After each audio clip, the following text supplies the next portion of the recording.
Hi everyone.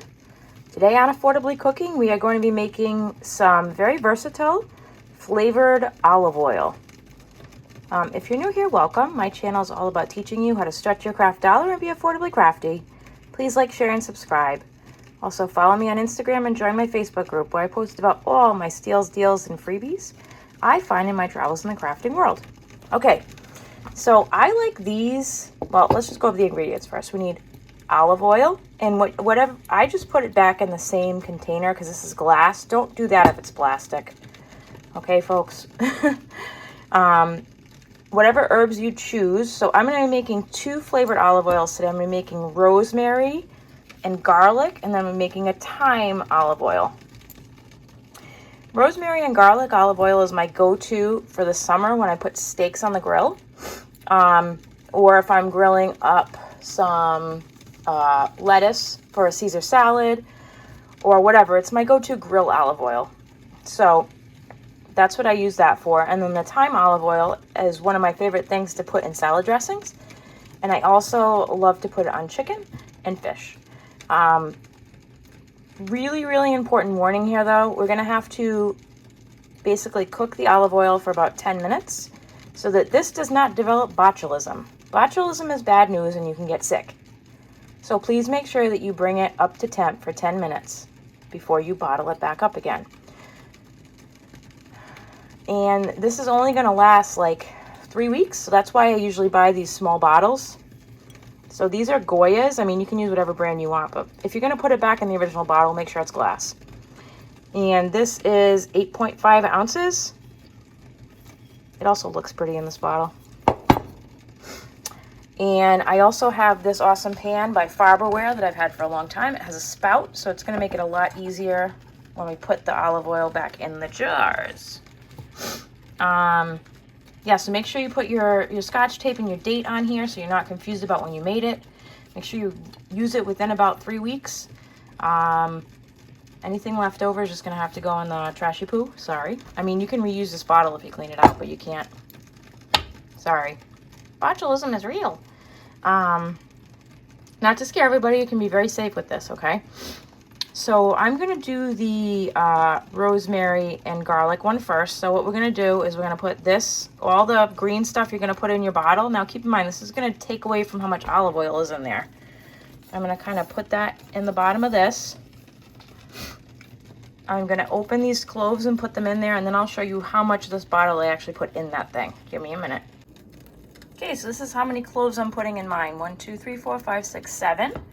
Also, make sure any of these are big enough to go through the neck of the bottle of whatever you pick. FYI on that. So we're going to put these in the little pan. So now we're looking like this. We're going to open the bottle. So what I'm basically going to do is take out the oil up to this point here. That gives us room for this stuff to go in. And I'm going to reserve it. I'm making garlic bread tonight, so I'll use it for that. Okay, be back in a second. Okay, so I basically took out a half cup. It's down to that line, or a little bit less than a half cup.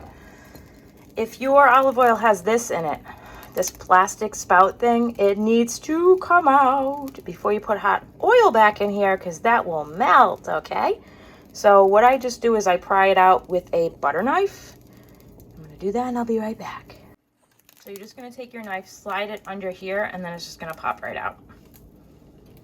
You can put this back in once this has cooled completely. So you can put it to the side and just put it back in there if you want, or you can choose not to. That's also going to stop all the stuff from coming out of the olive oil. So that's also important. So we're going to take the olive oil, we're going to put it in our little pot. This is going to be so good. I can't wait to smell it. I can't wait to smell it. Okay. Do my second bottle after since I only have one of these pans.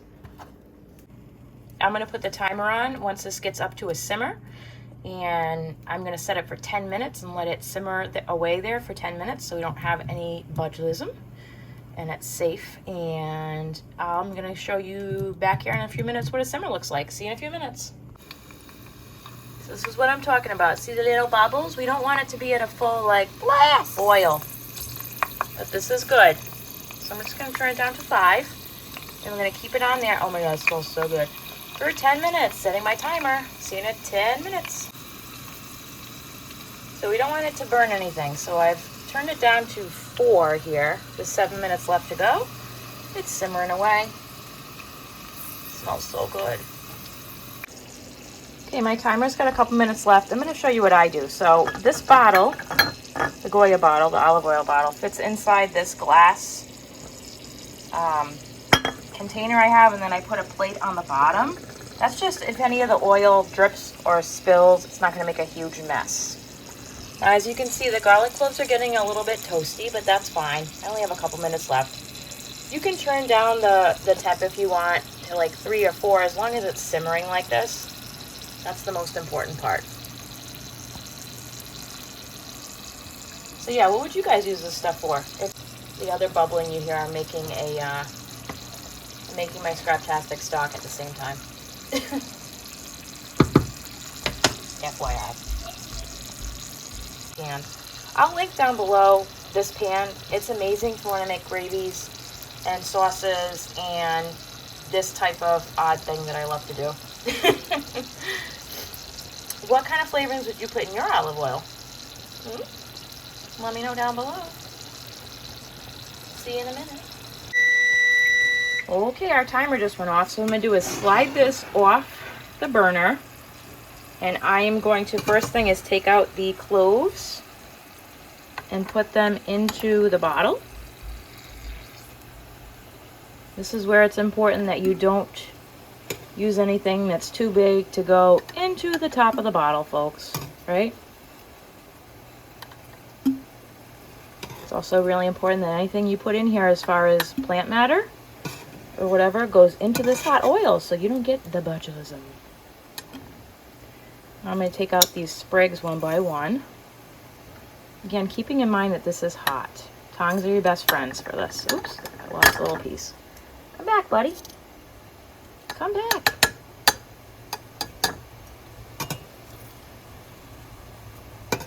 One at a time. Whoop. And if you lose a couple sprigs, that just is what happens sometimes. I'm going to keep putting the sprigs in, and I'll be back in a minute. Okay, we've got our sprigs and our garlic in there, and don't worry, those will go down once we put the oil in. Careful, this is very hot.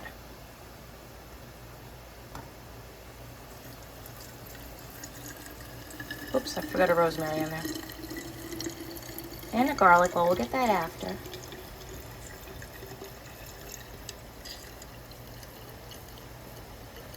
You can see the advantage of this little tiny miracle pan, right?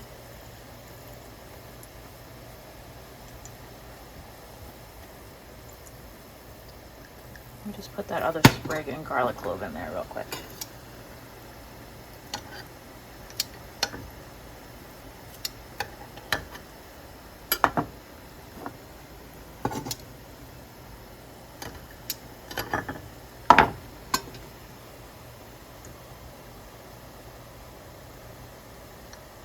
Okay, so I have, see how hot that is? It's still boiling in there. So we're going to leave this here, and we're not going to touch that for a while until it cools down. If you need to poke your stuff in, you can use a little knife just to poke it down there. And once it gets cooled off, the stuff will settle down to the bottom. It'll be real pretty. Don't put the cover on now. That way leads to badness. All right. See, after I finish my thyme oil. Yeah. So hot, so hot. So here we have our two beautiful oils that need to cool down. So once they are room temp, I will put the plastic stopper plug back in, and I will put the screw tops on. Again, make sure you date these for safety. They're good for 3 weeks after you make them. And I will put them in the fridge, and they'll be yum-tastic. Please like, share, and subscribe so your friends can be affordably crafty too, and have a creative day, everyone. Bye-bye.